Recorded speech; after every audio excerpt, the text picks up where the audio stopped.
بسم اللہ الرحمن الرحیم۔ السلام علیکم، میں ہوں سید زادہ بشر ہاشمی اور آپ دیکھ رہے ہیں ایکسپوز یونٹ یوٹیوب چینل۔ میرے عزیزو، ہر مسلمان کا ایمان ہے کہ جب اللہ پاک نے حضرت آدم علیہ السلام کو بنایا تو انہیں علم کا نور دیا اور اسی وجہ سے انسان کو فرشتوں پر فضیلت دی گئی ہے۔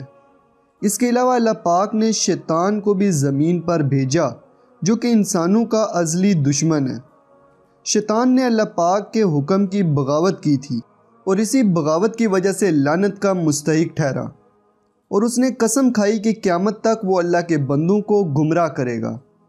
اسی لیے وہ کبھی نہیں چاہتا کہ اولاد آدم اللہ پاک کی راہ پہ چلے، بلکہ اس کی کوشش ہوتی ہے کہ کسی طرح انسان کو گمراہ کیا جائے۔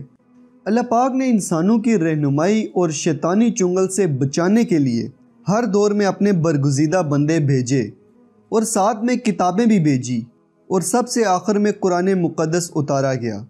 حق و باطل کی اس جنگ میں شیطان نے بھی ہر دور میں لوگوں کو گمراہ کرنے میں کوئی کسر باقی نہ چھوڑی۔ آج کی اس ویڈیو میں ایکسپوز یونٹ آپ کو ایک ایسی پراسرار کتاب کے بارے میں بتانے جا رہا ہے جس کے بارے میں کہا جاتا ہے کہ یہ کتاب شیطان کی کتاب ہے۔ یہ ایک ایسی پراسرار کتاب ہے جس میں شیطانی علوم کے بارے میں بتایا گیا ہے۔ تو ویڈیو شروع کرنے سے پہلے نئے آنے والے دوستوں سے گزارش ہے کہ ویڈیو کے نیچے موجود سبسکرائب کا بٹن دبا کر ساتھ موجود بیل آئیکن پہ کلک کر دیں تاکہ آپ کو ایکسپوز یونٹ کی ویڈیوز ٹائم پہ ملتی رہیں۔ میرے عزیزو، کوڈیکس گیگاز ایک ایسی پراسرار کتاب ہے جسے شیطانی بائبل بھی کہا جاتا ہے۔ اس کتاب کا وزن 76 کلو ہے اور اس کی لمبائی 37 انچ اور چوڑائی 22 انچ ہے۔ اس کتاب کا آغاز ایک عجیب و غریب تصویر سے ہوتا ہے جس کے بارے میں کہا جاتا ہے کہ یہ شیطان کی تصویر ہے۔ اس کتاب کی لکھائی میں نیلا، سرخ، پیلا، سبز اور کالا رنگ استعمال کیا گیا ہے۔ اس کتاب کا ہر صفحہ اپنے رنگ کے لحاظ سے دوسرے سے مختلف ہے، جس سے معلوم ہوتا ہے کہ اس کتاب کو لکھنے والا کوئی عام آدمی نہیں تھا۔ اس پراسرار کتاب کے صفحے بنانے کے لیے 160 گدھوں کی کھالوں کا استعمال کیا گیا اور اس کتاب کو لاطینی زبان میں لکھا گیا ہے، لیکن کچھ الفاظ عبرانی زبان میں بھی موجود ہیں۔ اس کتاب میں سفلی علوم کی تفصیل موجود ہے۔ اس کے ساتھ عجیب و غریب منتروں کا بھی ذکر کیا گیا ہے۔ اس کے علاوہ اس کتاب میں زمین و آسمان کی تخلیق کے مناظر سمیت جہنم کے وحشت ناک مناظر کی تصویر کشی بھی کی گئی ہے۔ اس کتاب میں شیطان کی بنی ہوئی تصویر میں دھڑ انسان کی مانند ہے، جبکہ ناخن بڑے ہوئے اور 2 زبانیں دکھائی گئی ہیں۔ اس تصویر میں شیطان کے سینگ اور خوفناک چہرہ آپ کو نظر آ رہا ہوگا۔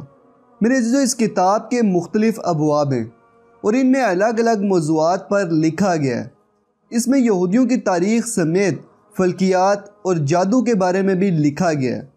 تعجب کی بات یہ ہے کہ سن 1993 میں اس کتاب کو ایک پادری نے بوہیمیا کی خانقاہ میں ایک ہی رات میں لکھا تھا۔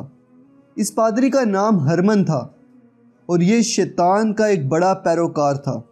اس کتاب کو لکھنے کی وجہ یہ تھی کہ اس پادری نے خانقاہ کے اصول توڑے تھے، جس کی سزا کے طور پہ اس پادری کو دیوار میں چنوانے کا حکم دیا گیا تھا۔ لیکن اس پادری نے التجا کی تھی کہ اگر اسے معاف کر دیا جائے تو وہ ایک ایسی کتاب لکھ کر دے گا جو دنیا کی سب سے بڑی اور اہم ترین کتاب ہوگی۔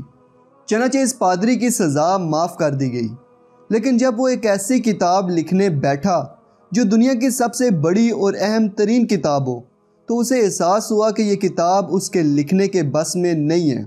چنانچہ موت کے ڈر سے اس نے شیطان کی عبادت شروع کر دی اور اس مردود سے مدد مانگنے لگا۔ شیطان نے اپنے اس بخت سے خوش ہو کر اس کی خواہش پوری کر دی اور شیطان کی مدد سے اس پادری نے ایک ہی رات میں یہ کتاب مکمل کر لی۔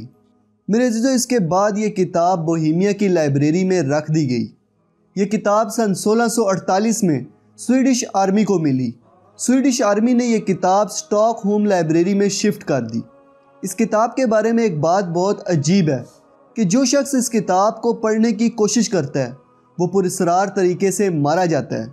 اسی کتاب کی ایک جدید شکل اینٹون لیوی نے سن 1959 میں پیش کی، جب باقاعدہ طور پر شیطانی مذہب سیٹنزم کی شروعات ہوئی۔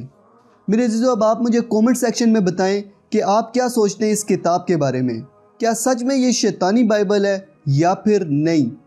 تو دوستو یہ تھی آج کی ویڈیو، امید کرتا ہوں اچھی لگی ہوگی۔ تو ویڈیو کو لائک کریں، کومنٹ کریں اور زیادہ سے زیادہ شیئر کریں۔ چینل کو سبسکرائب کر کے بیل آئیکن پہ کلک کر دیں تاکہ آپ کو ایکسپوز یونٹ کی ویڈیوز ٹائم پہ ملتی رہیں۔